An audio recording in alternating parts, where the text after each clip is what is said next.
Showtime! The Capital G show starts right now.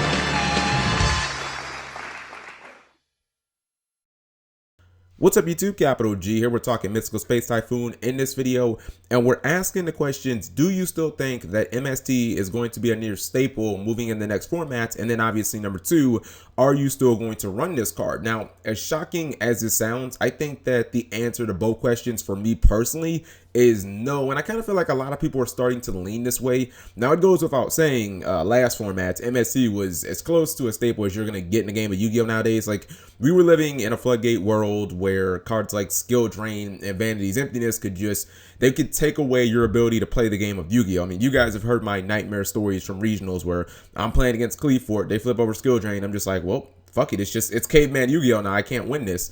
And you look at Cleefort, that was generally recognized as the second best deck of last formats, and, you know, Scout was a pain in the ass. If you don't have an answer probably within a turn to that card, you were just going to be in deep trouble. And then, of course, there was just SNATCH still, which, I mean, that's a card that most players would just gladly burn an MST on because, I mean, unless you want to get smacked around by your own monster, like, ain't nobody got time for that shit. But if you look at what happened on the ban list, a ton has changed. And I mean, it's pretty obvious.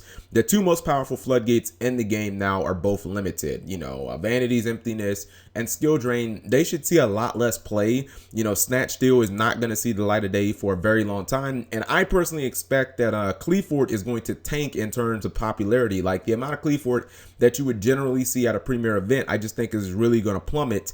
Now, when you add all of that to the fact that Necros are again expected to be the best deck in the format, and at least the beginning anyways, and that Mystical Space Typhoon isn't particularly useful against that deck, I don't think that MST is what I would consider necessary. I also think if you look at blind MSTing against decks like Burning Abyss, I don't think that it was the worst thing in the world. It wasn't actually that terrible. It's not as bad as people made it out to be. But now if you try that against, you know, Burning Abyss, it could easily result in a Ring of Destruction or far, far worse. You could end up getting hit by Crush Card Virus, and something like that could literally just, they could win the game off of that. If they hit like 3 cards out of your hand, plus you went neg on the MST, that's just really, really bad. Now, understand what I'm saying here. I'm not trying to say by any stretch of the imagination that MST is a bad card, because it is a fantastic card. It is amazing. And personally, it is among one of my favorite cards in the game. I would put it maybe just a hair below Ring of Destruction, but I really do feel like I'm asking some pretty fair questions because, again, last format MST was kind of a necessity, and now I just don't think it's going to be that way. Mainly, I see a lot more games in this format kind of going like back and forth, much like what you would see in the manga or in the anime, because I don't think that it's going to happen as often where people try and summon a monster or they try and play a card and they're constantly getting stonewalled by floodgate cards. I mean, at least not in game one.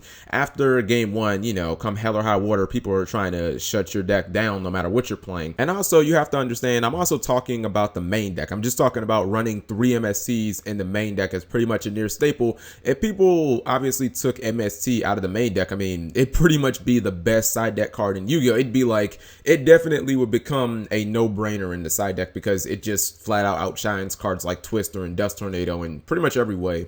So I feel like it's a pretty fair question to ask. So let me know what you guys think. I feel like also there's a lot of I feel like there are a lot of cards that people want to incorporate in their deck, especially with things like Ring of Destruction coming back. I mean, you've got the nostalgia aspect of that card, and then you also have the fact that it's just really good. So there've been a lot of really good cards out there like Soul Charge and Ring of Destruction and other good traps that people probably haven't been able to fit in their deck. Like me personally, I kind of want to get evac into my deck, but I haven't really had the space. So I feel like if I take 3 MSTs out, now I can throw in a Ring, throw in a Soul Charge, throw in an evac, and my deck should still be just as consistent as it was before. You guys let me know what you think.